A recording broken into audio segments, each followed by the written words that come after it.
अस्सलाम वालेकुम, आप देख रहे हैं रिपोर्ट कार्ड। मैं हूं अलीना फ़ारूक शेख। आज चेयरमैन तहरीक इंसाफ इमरान खान ने सुप्रीम कोर्ट में 184(3) के तहत एक और रेफरेंस दायर कर दिया है और उन्होंने पिटिशन दायर की है कि जो आर्टिकल 245 यानी फ़ौज तलबी का हुकूमत का फ़ैसला है उसको चैलेंज किया है, अदालत से इस्तदा की है कि उसे कल अदम करार दिया जाए।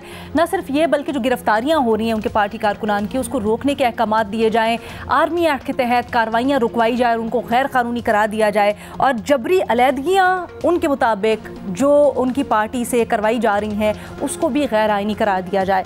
इसके ऊपर तो हम बात करेंगे और साथ ही साथ जो 9 मई को जुडिशल कमीशन बनाने का तहकीकात के लिए इमरान खान ने मुतालबा किया है उसके ऊपर भी अपने तज्ज़ियाकारों की राय जानेंगे। बट अपनी इस पिटिशन में हिस्टोरिकल बैकग्राउंड, मुल्क की तारीख़ के मुख्तलिफ मद्दोजज़र और तारीख़ को बयान करते हुए इमरान खान साहब ने जो नक्शा इसमें खींचा है वो बड़ा दिलचस्प है और उसमें इमरान खान साहब जो डिटेल्स देते हैं वो बहुत ही दिलचस्प और डिबेटेबल है। इसलिए ज़रा उसके ऊपर हम ख़ास तौर पे आज तवज्जो रखेंगे और अपने तज्ज़ियाकारों से उनकी राय जानेंगे। तो इमरान खान साहब हिस्टोरिकल बैकग्राउंड के अंडर जो पॉइंट्स मेंशन करते हैं अपनी पिटिशन में वो कुछ यूँ हैं। पॉइंट नंबर 8 में वो कहते हैं कि 9 मई के वाक़यात के बाद और उससे पहले मरीम नवाज़ साहिबा और नून लीग ने ख़ास तौर पर पाकिस्तान तहरीक इंसाफ और मुसल्लह अफ़वाज के दरमियान में एक रिफ्ट पैदा करने की कोशिश की और इस अपॉर्चुनिटी को कैश करते हुए उन्होंने जो अपने वालिद साहब का इक़्तिदार से हटाए जाना था इस्टेब्लिशमेंट की जानिब से इमरान खान साहब के मुताबिक उसका बदला लेने की कोशिश की है। फिर आगे आके वो जो नवाज़ शरीफ को बैरून मुल्क जाने का फ़ैसला था उससे मुतल्लिक़ कहते हैं कि नवाज़ शरीफ को बैरून मुल्क भेजा गया, उनके खिलाफ नवाज़ शरीफ कन्विक्टेड थे, उनके खिलाफ फ़ैसला था लेकिन उनको बैरून मुल्क भेजा गया और वो एक डील के नतीजे में हुआ जो कि इस्टेब्लिशमेंट से थी।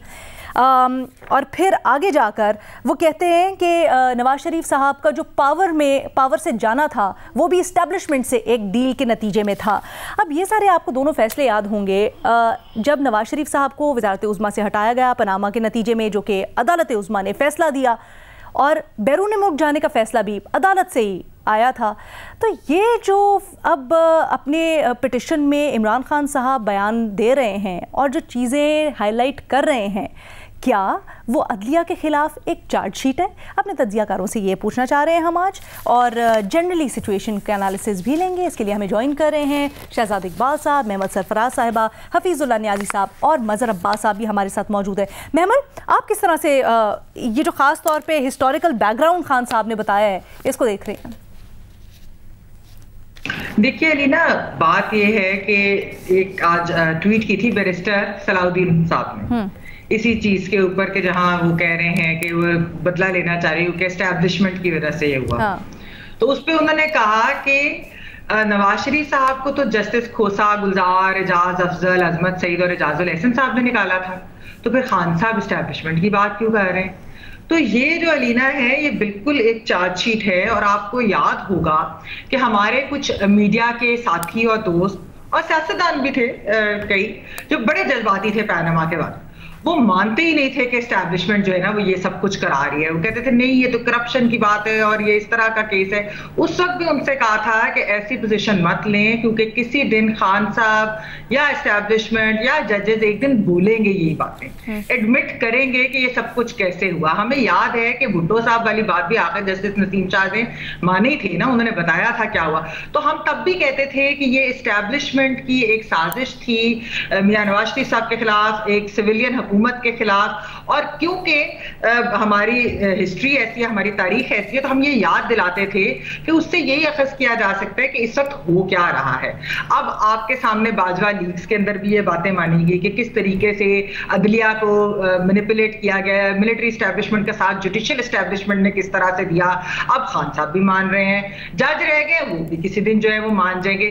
लेकिन अलीना, मेरे लिए बहुत एक अहम सवाल ये है कि जस्टिस एजाजुल एहसन साहब, आपको पता है कि वो ऑलरेडी उनके ऊपर जो है वो जब बेंच फिक्सिंग की बात आती है तो उनका बहुत नाम आता है, तो वो तो एक सर्विंग जज है। क्या ये चार्जशीट तो ऐसे लग रहा है कि जैसे उनके भी खिलाफ है, अदलिया पे तो है ही है, ये उनके भी खिलाफ है, वो तो सर्विंग है। तो क्या चीफ जस्टिस साहब इसके ऊपर कोई इंक्वायरी बिठाएंगे, पता करेंगे कि ये जो बात हो रही है, अगर एस्टेब्लिशमेंट ने ये करवाया था इकामा के ऊपर जो फैसला आया था और जिस तरीके से उसका मकसद एक हुकूमत को गिराना था, एक वजीर आजम को निकालना था, तो क्या उसके ऊपर जो अदलिया का उसके अंदर किरदार है, क्या इसके ऊपर अदलिया कोई तहकीक करेगी?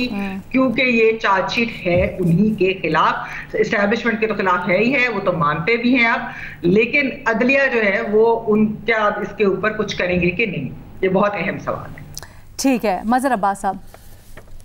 देखिए, जो इमरान खान साहब इस वक्त पिटीशन तो इम्पॉर्टेंट है ये, और इसके पॉलिटिकल कॉन्सिक्वेंसेस भी हैं, लेकिन ये कि ये स्पेसिफिकली वो दो चीज़ों की बात कह रहे हैं। एक तो ये कि जो इस वक्त हो रहा है, आर्टिकल 245 की बात कह रहे हैं। अब वो एक ही पिटीशन में बहुत सारी चीज़ें ले आए हैं, तो मुझे नहीं पता कि वो इसमें उनको क्या रिलीफ मिल पाएगा। 245 की एक बात कह रहे हैं कि वो गैर आइनी उसको डिक्लेयर किया जाए, वो आर्टिकल 245 बहरहाल आइन का हिस्सा है। दूसरी वो बात कह रहे हैं जो कि अच्छी बात है कि वो कह रहे हैं कि जी लोगों को इस तरीके से उठाया जा रहा है, सियासी उनके कारकुनों को, उसको रोका जाए। फिर तीसरी बात वो कर रहे हैं जो अब आप बात वो कर रही हैं। अब असल चीज़ ये कि उनकी प्रेयर्स क्या हैं। अब उनकी प्रेयर अगर 245 को ख़त्म करना है, वो उस पर अदलिया क्या फ़ैसला करेगी। जो वो ग्राउंड्स बता रहे हैं, वो मेरा ख्याल है वो ग्राउंड्स उस तरह बना नहीं पा रहे हैं। अब हो सकता है कि जब ये पिटीशन मेंटेनेबल, ये पिटीशन लग जाए तो अलग बात हो, क्योंकि उनकी एक पिटीशन तो कल लग रही है जो ऑडियो लीक्स के हवाले से है। उस पर तो ऑलरेडी 5 रुकनी बेंच बना दिया है चीफ जस्टिस ने, और वो भी बहुत इम्पॉर्टेंट होगा। और उसमें भी ये सवाल मेरे जहन में यही है कि इमरान खान ने क्यों फाइल की है ये पिटीशन ऑडियो और वीडियो लीक्स के हवाले से। सर, वो बताया जा रहा है कि शायद आबिद ज़ुबैरी साहब ने भी चीफ जस्टिस साहब से कहा है इस सिलसिले में एक पिटीशन दायर कर। हाँ, आबिद ज़ुबैरी साहब ने भी उसमें कहा है, लेकिन वो बहरहाल उसमें भी एक सवाल ये है कि उसमें गवर्नमेंट का तो मौक़िफ़ ये है कि चीफ जस्टिस से, इसलिए यही एक पॉइंट होगा जो ज़्यादा एम्फेसाइज किया जाएगा कि जी चीफ जस्टिस से मशवरा नहीं किया। लेकिन ये चार्जशीट मुझे अगेन जुडिशरी के इतने ज़्यादा ख़िलाफ़ नहीं लग रही, क्योंकि इमरान खान जब बात करें तो वो इस्टेब्लिशमेंट का हवाला भी दे रहे हैं। असल चीज़ ये कि इमरान खान का जो झगड़ा है या इमरान खान का जो इख्तिलाफ है वो बुनियादी तौर पे तो इस्टेब्लिशमेंट से बन रहा है। और वो नवाज़ शरीफ और मरियम नवाज़ साहिबा की जो बात करें, अब जब वो ये बात कह रहे हैं कि नवाज़ शरीफ साहब जो है उनको भी जुडिशरी ने भेजा, तो वो ये भूल रहे हैं कि पंजाब में जो उनकी सारी हेल्थ रिपोर्ट्स थी वो किसने बनाई थी। वो तो उनके अपने हॉस्पिटल, और जिसके हवाले से उन्होंने उस वक्त तो ये बात की थी कि उनका अपना मेडिकल बोर्ड था, उसमें शौकत खानम के लोग भी शामिल थे, उसमें health minister doctor Yasmin Rashid भी थी। तो क्या ये सब जुडिशरी एस्टेब्लिशमेंट के बिहाफ पे बात क्या खान साहब ने अपने खिलाफ महाज खोल दिया है? मेरे ख्याल में खान साहब ने तो ऑलरेडी महाज बहुत अरसे से खोला हुआ है। बट सर, आप इसकी क्या वैल्यू समझते हैं? जो अब रिटन में उन्होंने पिटिशन एक जमा करवा दी है, तकरीरें एक अलग चीज़ होती है, सियासी नैरेटिव बनाना एक अलग चीज़ होती है, बट एक पिटिशन बाकायदा पेपर ऑफ लॉ दायर कर देना एक अदालत के अंदर, सबसे मुअज़्ज़ज़ अदालत के अंदर, सबसे बड़ी अदालत के अंदर, उसकी क्या वैल्यू होगी लीगली भी? जब वो ये कह रहे हैं नवाज शरीफ को पावर से उतारना इस्टेब्लिशमेंट से डील था, हालांकि हमने वो देखा कि पनामा फैसले के नतीजे में, अदालती फैसले के नतीजे में बैरून मुल्क जाना इस्टेब्लिशमेंट से डील था, जबकि हमने देखा वो भी एक अदालती फैसले के नतीजे में। कह रहे हैं जो बेल्स मिली मुस्लिम लीग नून और पीपल्स पार्टी के जो रहनुमाई कारकुनान है, वो भी कह रहे हैं डील का नतीजा थी और अदालतों ने गलत बेल्स दी। वो तो सारी बात कह रहे हैं, मसला ये कि वो प्ली क्या ले रहे हैं। प्रेयर तो वो यानी सिवाय इसके कि आर्टिकल 245 को वो कह रहे हैं कि गैर आइनी डिक्लेयर किया जाए, बाकी चीजों में अदालत क्या करेगी? अच्छा, आपके ख्याल में हिस्टोरिकल बैकग्राउंड मुझे ये मेंटेनेबल ही नहीं लग रही। अच्छा, एक तो मेंटेनेबल नहीं लग रही, फिर आपको लगता है कि जो हिस्टोरिकल बैकग्राउंड की सिर्फ उतनी अहमियत है कि उन्होंने अपना केस बिल्डअप किया है, बट एक्चुअल ग्राउंड्स में क्योंकि वहां तक नहीं गए तो इसलिए कुछ हो नहीं सकता। मुझे नहीं लग रहा इसकी कोई वैल्यू नहीं है। ठीक है जी। और वैसे भी आपको ये नहीं लगता कि एज अ पॉलिटिकल नैरेटिव इसको कैश कर सकती है नून लीग? आई डाउट के नून लीग क्या करेगी इसमें भी। नून लीग को असल चीज ये है कि उनकी प्रेयर जो थी वो मेन प्रेयर उनकी मुझे लग रही है आर्टिकल 245 लग रही है। अच्छा, कि इसको गैर आइनी, और जो मज़े साहब को नहीं लग रहा जी कि ये चार्जशीट है अदलिया के खिलाफ। महमल इससे अग्री नहीं करती, वो समझती हैं कि बिल्कुल चार्जशीट है। हमारे बाकी दोनों तज्जियाकार क्या राय रखते हैं, एक ब्रेक के बाद जानिए। नवाज शरीफ का पावर से जाना, नवाज शरीफ का बैरून मुल्क जाना, मुख्तलिफ रहनुमाओं को अपोजिशन के उस वक्त की अपोजिशन के बेल्स मिलना, सब कुछ एक डील का नतीजा था। हालांकि हमने तो देखा ये अदालती फैसलों के नतीजे में हुआ, लेकिन इमरान खान साहब ने अपनी पिटिशन में ये बातें अब लिखी हैं। हफीजुल्लाह न्याई साहब, आपकी क्या राय है? ये मामला क्या अदलिया के खिलाफ चार्जशीट है और ये कितना ख़तरनाक हो सकता है? मेरा ख्याल है इमरान खान साहब इस वक्त डेस्परेट कैफियत में हैं। उनको फ्रस्ट्रेशन बहुत ज़्यादा है और वो क्लूलेस भी हैं। ये सारी चीज़ें जो है ना बंदा अंदाज़ा कर सकता है। पता नहीं वो ये समझ चुके हैं या नहीं समझ चुके, और ये समझने के बाद ये उनकी कैफियत है या वो नासमझी में है कि हालात जो है वो उनके हाथ से निकल चुके हैं। अब जो ये इस वक्त जो ऑन गोइंग कंडीशंस हैं वो उनके मुवाफिक नहीं है। आया इनकी कोई सियासी हिकमत अमली थी और वो जो है बुरी तरह नाकाम हुई है, या कोई हिकमत अमली नहीं थी और वो कोई अब इससे मौजूदा हालात के मुताबिक कोई नई हिकमत अमली बनाना चाहते हैं। वो कहते हैं ना कि बुतों से तुझको उम्मीदी, खुदा से नाउमीदी, बता तो सही कि और काफ़ी क्या है। ये मतलब कि आपको अदालत से वो उनको ये रिलीफ है कि वो समझ रहे हैं कि आप मेरे पास इसके अलावा चॉइस नहीं रही, और वो एक जो कुछ उनको मिल रहा है या नहीं मिल रहा, वो अदालत के अंदर ही से उनकी तवक्कुआत या पूरी हो रही हैं या नहीं पूरी हो रही। बाकी जगह तो मेरा ख्याल में वो उनकी तवक्कुआत बांझ हो चुकी हैं और वो आगे चलने की नहीं है। अब 245 जो है, ये कोरोना जब आया था उस वक्त भी इन्वोक हुआ था, बल्कि इमरान खान साहब तो कह रहे थे कि लॉकडाउन नहीं होएगा, कि अचानक चीफ सेक्रेटरी पंजाब ने और केपी ने वो खत लिख दिया जी कोर कमांडर को, और उसी के तहत फौज मांग ली कि हमने कोरोना के अंदर कितनी दफ़ा ये कोई इतना बड़ा इशू नहीं है कि इसको इन्वोक करने से इमरान खान साहब के ऊपर ज़रूरत पड़ेगी। अब कई चीज़ें ऐसी हैं कि मसलन वो अगर करें भी सही, उसे जीत भी जाए तो वो हासिल नहीं होता।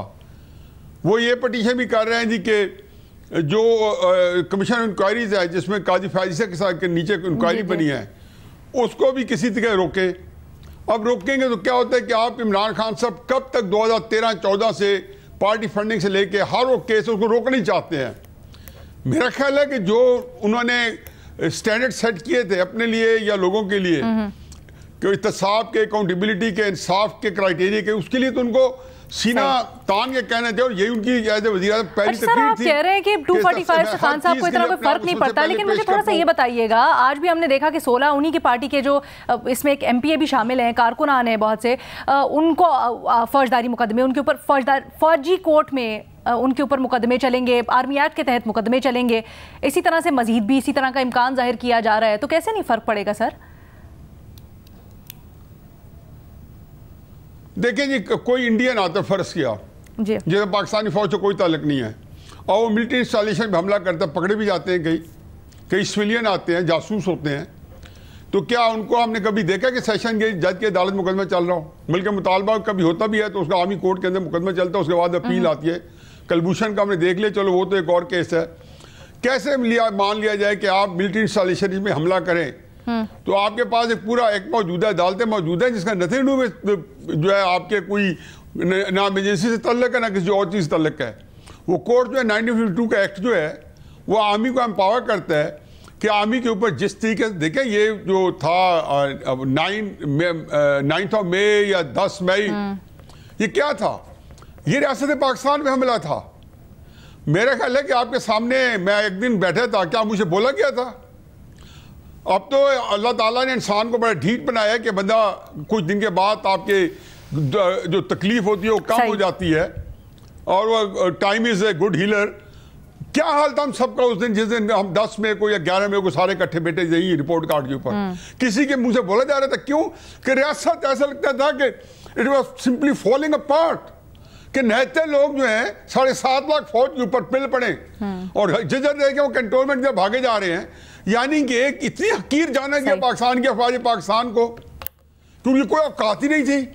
जितना वकार को धचका पड़ा मैं 3-4 दिन उसके बाद CNN सर इसकी सियासी अहमियत समझते हैं? ये जो अपने समझ नहीं आती थी, ये जो तारीख इमरान खान साहब ने अपनी पिटीशन में बयान की है, ये जो तारीख इमरान खान साहब ने अपनी पिटीशन में बयान की है, आप इसकी अहमियत सियासी तौर पर समझते हैं होगी आने वाले दिनों में? देखिए इमरान खान साहब को हतमी तौर पे बताना पड़ेगा, बजाय इसके कि बिट्स एंड पीसेस और ये छोटे छोटे टुकड़ों के अंदर बताएं और ना भी बताएं और उसमें स्टैंड चेंज भी हो। क्यों नहीं बताते कि मैं उस जत्थे का जो जराइम पेश जत्था जिसने 7-8 साल के अंदर पाकिस्तान की बुनियादें लाई, पाकिस्तान के सियासी निज़ाम की बेखुनी की, जिससे पाकिस्तान में सारी बाय प्रोडक्ट थी, उस जराइम पेश अफराद के करतूतों में जिसमें अदलिया के लोग भी शामिल थे, जिसमें एस्टेब्लिशमेंट के लोग भी शामिल थे, इमरान खान क्यों नहीं बताते कि पार्टनर क्राइम था और क्यों नहीं कन्फेस करते? मैं तो हमेशा कहते इमरान खान साहब सच बोले, सही सच बोले, हो यकीन है आपको अपने तो सर ये जो बताएं कि ये मैंने रियासत पाकिस्तान या अपने मुखालफिन के साथ ये जराइम मैंने किए हुए हैं, नवाज शरीफ के साथ अगर कुछ जराइम किए हैं तो सही किया तो बताएं कि एस्टेब्लिशमेंट सही कर रही थी, गलत किया तो बताएं कि वो गलत कर रहे थे, लेकिन मैं बेबस था। शहजाद इकबाल साहब, तो ये अपने हिस्से का जो खान साहब ने सच बोला है इस पिटीशन के अंदर, आप इसको किस तरह से देख रहे हैं और आप इसका किस तरह से तज्जिया करेंगे? क्या बोला है नालीना बीबी? ठीक है शहजाद इकबाल साहब, आधा सच बोला है अभी भी खान साहब ने, लेकिन जितना भी बोला है क्या वो एक बहुत बड़ा सवालिया निशान खड़ा कर देता है फिर हमारे अदलिया के किरदार के ऊपर तारीख में? बहुत शुक्रिया अलीना। एक तो सबसे पहले ये सवाल जब प्रोग्राम शुरू हुआ उससे कुछ देर पहले ये पिटीशन जो है मेरे सामने आई है, मुझे नहीं पता था इस पे सवाल है, तो मैंने बहुत तफसील में तो नहीं पढ़ी, लेकिन जितना क्विकली प्रोग्राम के दौरान में गो थ्रू कर सकता था मैंने किया है। देखिए क्योंकि पिटीशन में प्रेयर कुछ और है, सवाल हमारा थोड़ा सा मुख्तलिफ है, तो बारी बारी इस चीज को एड्रेस कर लेते हैं। बिल्कुल सही। जो प्रेयर में 3-4 चीजें हैं जो आपने भी अपने इब्तिदाई में बताई, आर्टिकल 245 के हवाले से वो कह रहे हैं कि एक अनडिक्लेयर्ड मार्शल लॉ है मुल्क में, उसको खत्म किया जाए। आइन ने अगर इजाजत दी है वफाकी हुकूमत को या सूबों को तो उसके तहत हुआ है, तो मुझे नहीं पता इस पे कोर्ट किस हद तक उनका साथ दे सकती है। आर्मी एक्ट के हवाले से यहाँ पे मेरे ख्याल से हर सिविलियन को एक तशवीश है कि क्या सिविलियंस का ट्रायल आर्मी एक्ट के जरिए या ऑफिशियल सीक्रेट एक्ट के जरिए हो सकता है। कुछ केसेस की मिसाल दी जा रही है, अभी इदरीस खटक का केस हो, हसन अस्करी का केस हो, उसमें हुआ है, लेकिन क्या ये दुरुस्त है या नहीं, इस पे मेरे ख्याल से कानूनी राय बड़ी तकसीम है। लेकिन मैं अपनी राय पहले ही दे चुका हूं, उस पर बेहतर होता कि एंटी टेररिज्म कोर्ट में आप इनको ट्राई करें बजाय इसके कि आप आर्मी एक्ट में करें, क्योंकि वहां ऑब्वियसली एक इम्पार्शलिटी पर सवाल होता है, उसके जो पब्लिक हियरिंग नहीं होती तो ट्रांसपेरेंसी पे सवाल उठता है। तो सबके लिए बेहतर होता कि उसका ट्रायल अगर एंटी टेररिज्म एक्ट में किया जाए। और इमरान खान ने जो आज जुडिशियल कमीशन की डिमांड की है, मेरे ख्याल से that's a fair demand, reasonable demand है। अगर बन जाता है तो इस पे किसी को कुछ तशवीश नहीं होनी चाहिए, अच्छी बात है, जो सच है वो सामने आना चाहिए। इमरान खान साहब एक तरफ कहते हैं हमारे लोग नहीं थे, लेकिन फिर उनको कंडेम भी नहीं करते, ये बात भी समझ नहीं आती। आज भी वो कह रहे हैं कि इनका ये हमारे लोग नहीं थे, क्लियरली वो कह रहे हैं हमारे लोग नहीं थे इसमें मुलविस। दूसरा उन्होंने कहा है कि पार्टी को डिसमेंटल किया जा रहा है, नहीं होना चाहिए बिल्कुल। आई डोंट नो इस पे अदालत क्या कर सकती है, मेरे ख्याल से अदालत के स्कोप है नहीं। शायद जो लोग गैर कानूनी तौर पे अंदर हैं उनके हवाले से तो शायद कुछ अदालत कर ले, लेकिन अदालत क्या करेगी? आपकी पार्टी में भी जब लोग शामिल हो रहे थे, कोई पिटीशन लेके चला जाता तो क्या करते हैं? उनको रोक देते हैं। ये तो अब चाहे वो दबाव के जरिए हो रहा है, चाहे फ्री विल के जरिए हो रहा है, मेरे ख्याल से ये तो सियासी सवाल है, इसको तो अदालत एड्रेस नहीं कर सकती। जहां तक ये एक जो पैराग्राफ की आपने बात की जिसकी बुनियाद पर यह सवाल रखा गया है कि क्या अदालत को उन्होंने चार्जशीट किया, अच्छा उसमें पहले तो मुझे ये हैरत है, इमरान खान साहब ये लिख रहे हैं कि मरियम नवाज साहिबा दूरियां पैदा करना चाहती हैं फौज और उनके दरमियान। मेरे ख्याल से किसी को जरूरत नहीं है। जो इमरान खान के बयानात है फौज के हवाले से वो सबके सामने है। वो खुद कह चुके हैं कि आर्मी चीफ इस वक्त जो हैं वो जिम्मेदार हैं इस वक्त मुल्क में जो भी खराबियां हैं। उससे पहले वाले आर्मी चीफ को वो कह चुके हैं कि मेरी हुकूमत उन्होंने गिराई, उनको मीर जाफर मीर सादिक कह चुके हैं। तो यहाँ पे मरियम नवाज को बीच में लाना कि वो गल्फ क्रिएट कर रही हैं, वो फासले क्रिएट कर रही हैं, मेरे ख्याल से does not make sense to me. जहां तक ये बात है कि उन्होंने चार्जशीट किया, आप देखें जो पनामा केस में 2 पहलू हैं, मैं तफसील में नहीं जाता। एक ट्रायल था जिसमें कन्विक्ट किया गया नवाज शरीफ साहब को, वो एक अलग मैटर है, उसमें केस में कमजोरियां जरूर हैं, बट एक मैटर ऑफ फैक्ट हमारे सामने है कि एक एवन फील्ड है जिसका जवाब नवाज शरीफ साहब ने बहरहाल आज तक नहीं दिया है, तो उसको रहने दें। जो डिस्क्वालिफिकेशन का मामला था मेरे ख्याल से बहुत ही बुरा फैसला था वो, और उसके हवाले से बहुत सारे शवाहिद पहले भी आ चुके हैं। उमर चीमा साहब की स्टोरीज चाहे हो कि किस तरीके से JIT फॉर्म की गई, उस पर बड़े सवालात उठते रहे। तो और इसी तरीके से जब नवाज शरीफ साहब गए उस पर भी सवालात उठते रहे।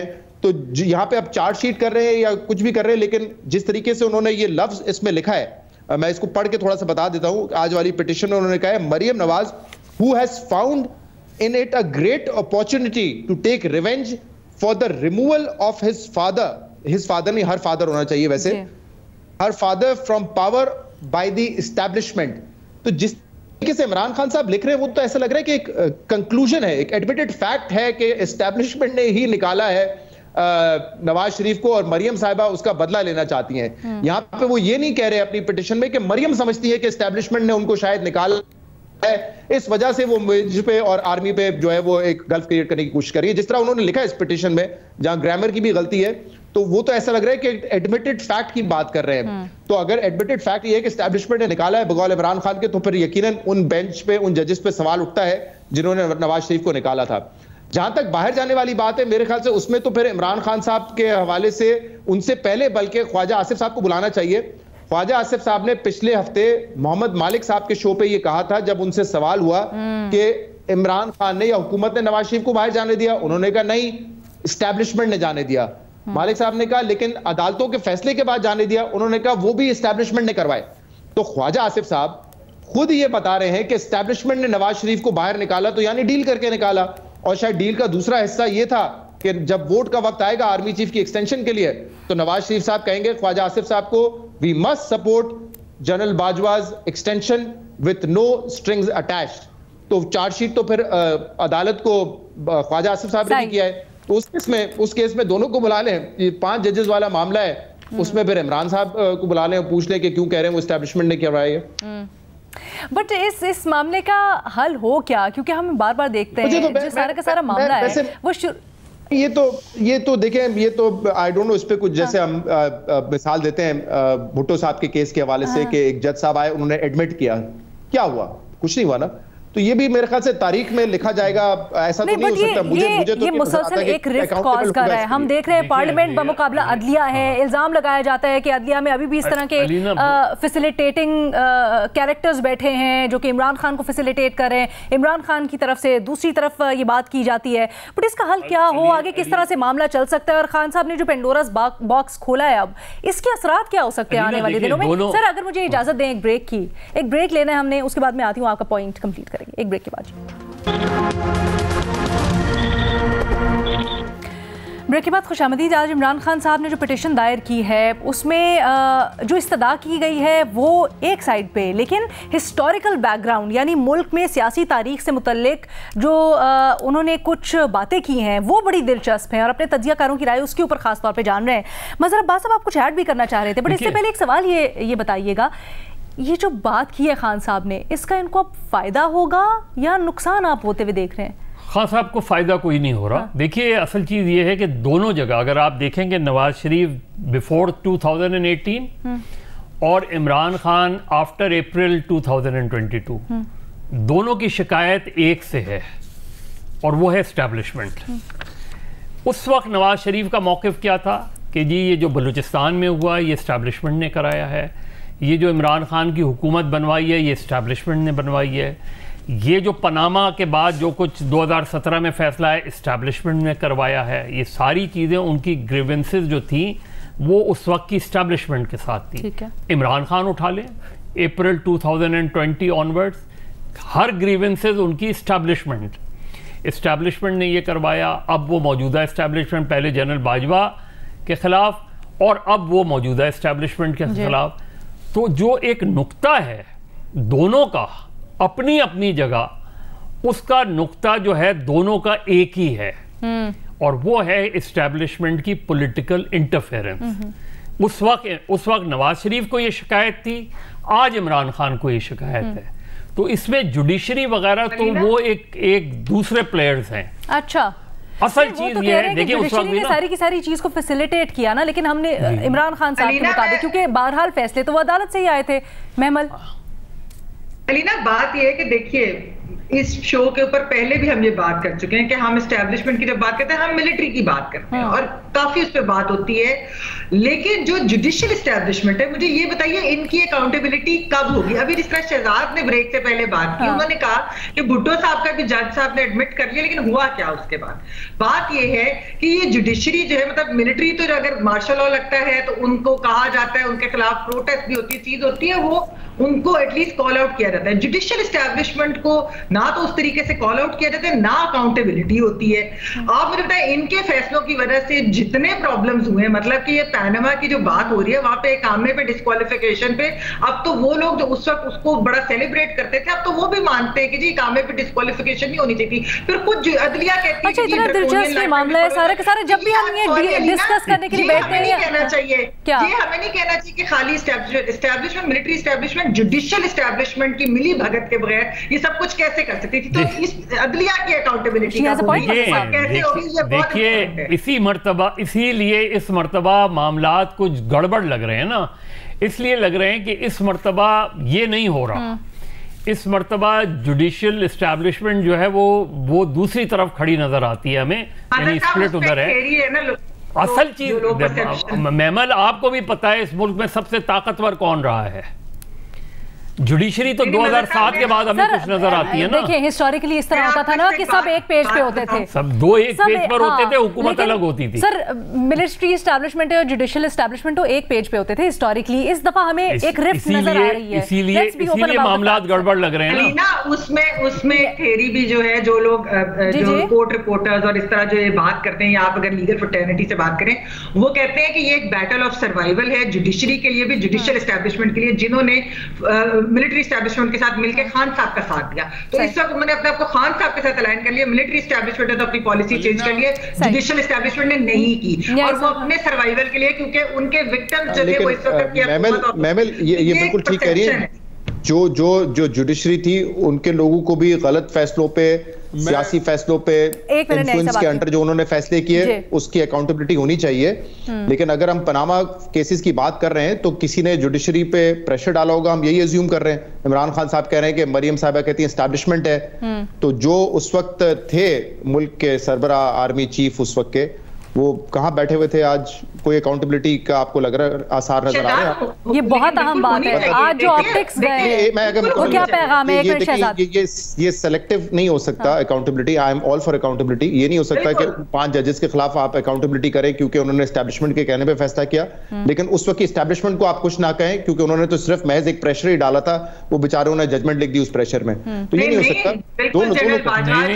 पूरा बलूचिस्तान तब्दील कर दिया, बलूचिस्तान तब्दील नहीं होता तो पॉलिटिक्स न्याय साहब कुछ कहना चाहते हैं जी, न्याय साहब की बात सुन रहे हैं। न्याय साहब,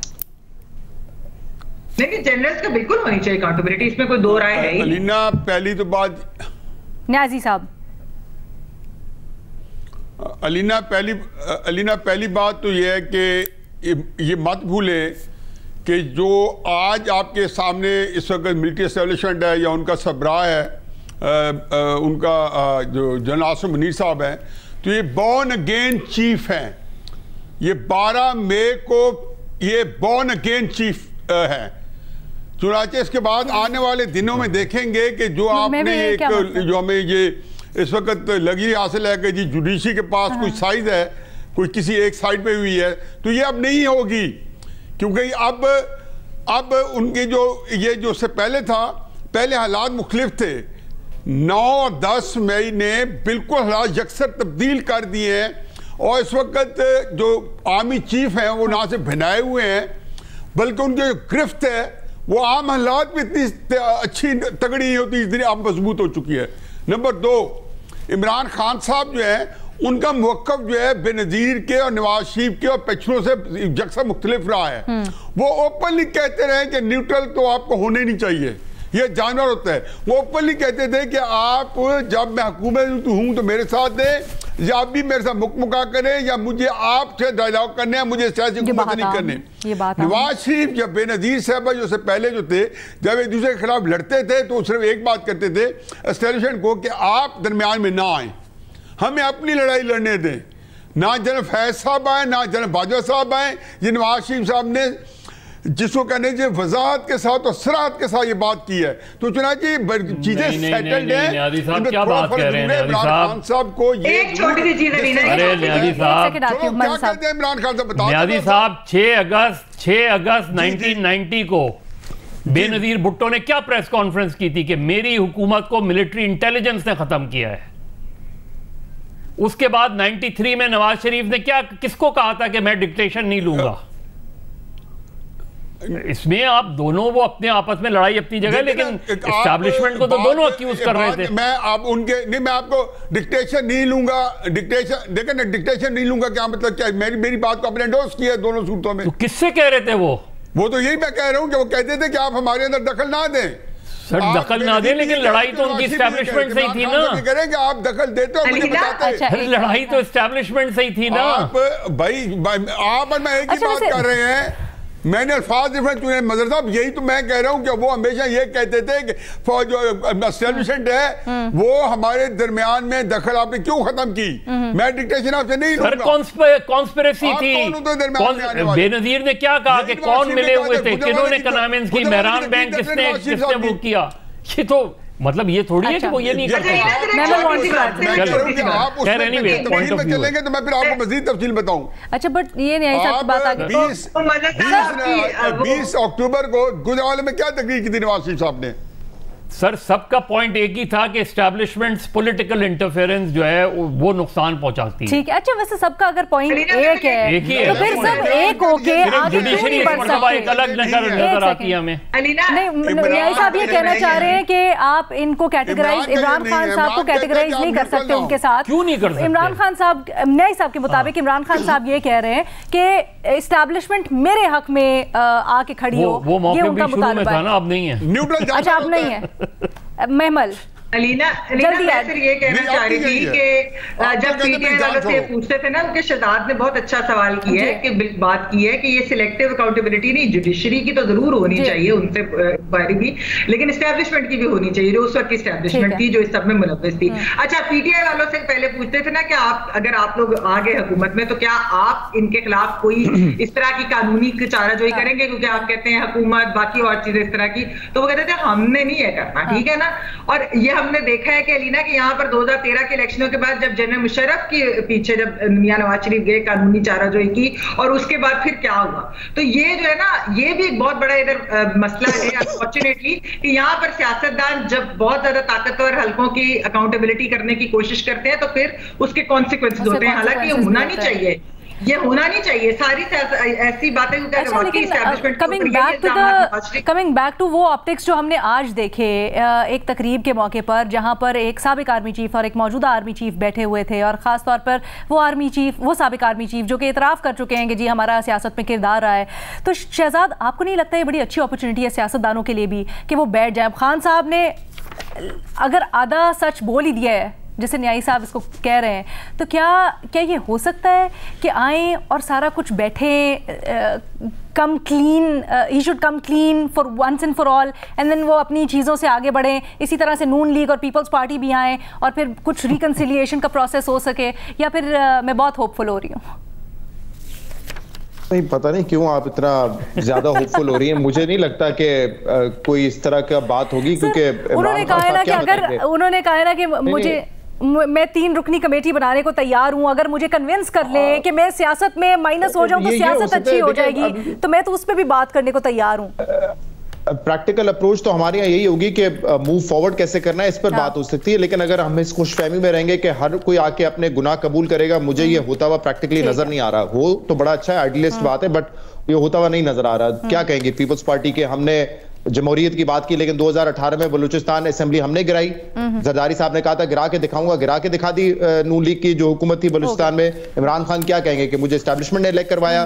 नून लीग क्या बताएगी कि हम कहते थे वोट ऑफ नो कॉन्फिडेंस से पहले कि एस्टैब्लिशमेंट की मदद के बगैर वोट ऑफ नो कॉन्फिडेंस कामयाब नहीं हो सकता, तो हो गया। तो क्या हमने एस्टैब्लिशमेंट की मदद ली? क्या ये बताएंगे आके, या बाजवा साहब ये आके बताएंगे कि मैं नवाज शरीफ को निकाल के इमरान खान को लेकर आया था? क्योंकि बाजवा साहब ने जितने भी इंटरव्यूज दिए आज तक उन्होंने ये एडमिट नहीं किया कि मैंने जो है नवाज शरीफ को निकाल के इमरान खान को इलेक्ट करवाया था। इस पे वो कहते हैं कि नहीं, ये मैंने नहीं किया। बाकी सारी चीजें वो मानने को तैयार हो जाते हैं। तो मुझे नहीं लगता कोई ऐसा ट्रूथ एंड रिकंसिलिएशन वाला मामला बन सकता है। बट वे फॉरवर्ड के लिए जरूर बात होनी चाहिए। बट आई थिंक वो भी मुझे बात होती हुई नजर नहीं आ रही, क्योंकि 9 मई के बाद जो वाकयात हैं, तो एस्टैब्लिशमेंट तो मेरे ख्याल से इमरान खान के साथ बिल्कुल बैठना पसंद नहीं करेगी। हुकूमत को भी एक अपॉर्चुनिटी इसमें नजर आ रही है कि जितना तहरीक इंसाफ को कमजोर कर सकते हैं वो कर दिया जाए। उसके बाद अगर बातचीत होती है या फिर बातचीत ना भी हो, इलेक्शन में चले जाए, तो वो उनके लिए बेहतर सिचुएशन समझते होगी। ठीक है जी, मुख्तसर मुझे बस जाते जाते बता दीजिएगा, खान साहब ने अब सुप्रीम कोर्ट का दरवाजा खटखटाया इस पिटीशन के साथ, क्या आपको लगता है कोई फायदा होता हुआ या रिलीफ मिलता हुआ उनको या नहीं? अच्छा, आई डोंट नो, उसमें से 2-3 चीजें हैं जिसपे कोर्ट जो है उसको सुन सकती है, देख सकती है। इसके अलावा कुछ पॉलिटिकल कमेंट्री है, आई डोंट नो उस पे कैसे वो एक्ट करेंगे। जो प्रेयर है उसमें 2-3 बड़े इंपॉर्टेंट नुकात है, जैसे आर्मी एक्ट के हवाले से हमने बात की। जो लोग अगर केसेस नहीं है फिर भी वो इस वक्त मिसिंग है, उसके हवाले से बात की। जुडिशियल कमिशन बना दें, ये 2 चीज मेरे ख्याल से उनकी प्रेयर्स में पॉइंट ठीक है। बट ये जो हिस्टोरिकल बैकग्राउंड बयान किया, जिसको आज हम सियासी तौर पर इसका एनालिसिस भी कर रहे थे, कानूनी इसकी क्या पोजीशन होगी, अदालत इसके ऊपर किस हद तक एक्ट कर सकती है, नहीं कर सकती? आने वाले दिनों में जब कानूनी माहिर होंगे हमारे पैनल के ऊपर, इसके ऊपर भी बात करेंगे। सियासी हालात के ऊपर तज्जिया आपने जाना। अभी इजाजत दीजिए, अल्लाह हाफिज।